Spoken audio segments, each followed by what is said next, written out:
Women and men alike possess the qualities which make a guardian. They differ only in their bodies, not in their ability to guard. The only difference apparent between women and men is that women bear children and men beget them. In all professions, women are weaker than men. If we are to use women for the same tasks as men, we must teach them the same things. It is the nature of the real philosopher that he or she regards the body as nothing other than an impediment to their activity.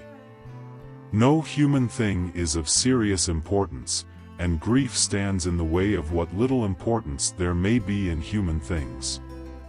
The greatest privilege of a woman is to be least talked about by men, whether they are praising you or criticizing you.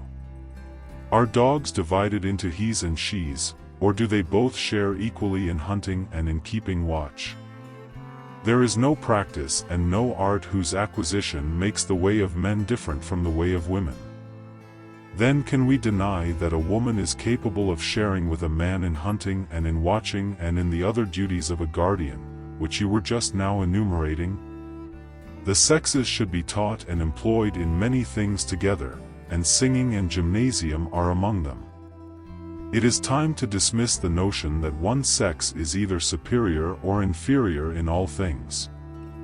We will not then allow our charges, male or female, to play one part in life and another in philosophy.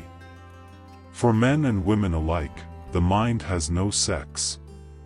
The greatest misfortune for any state is to have rulers who are less educated and inferior, whether they be men or women.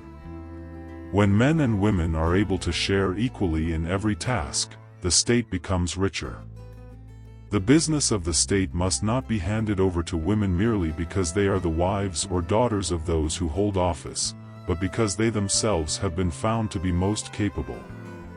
One woman is naturally suited to guardianship, another not.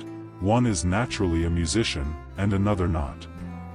Men and women alike are seen to possess natural capacities for virtue and intelligence. Both must be trained and educated in a manner that suits their nature. Each person, male or female, has a natural capacity for leadership and wisdom.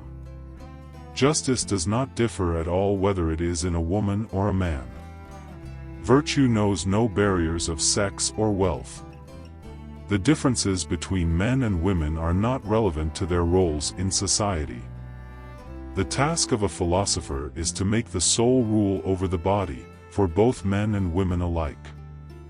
As guardians of the state, both men and women should be valued for their abilities, not their gender. The division of labor in the ideal state is based not on the sex of the individual but on their capabilities and nature. All the pursuits of men are the pursuits of women also, and in all of them a woman is only a weaker man. Education and the acquisition of virtue must be equal and similar for both sexes. Women must be assigned to their roles based on their nature, just as men are.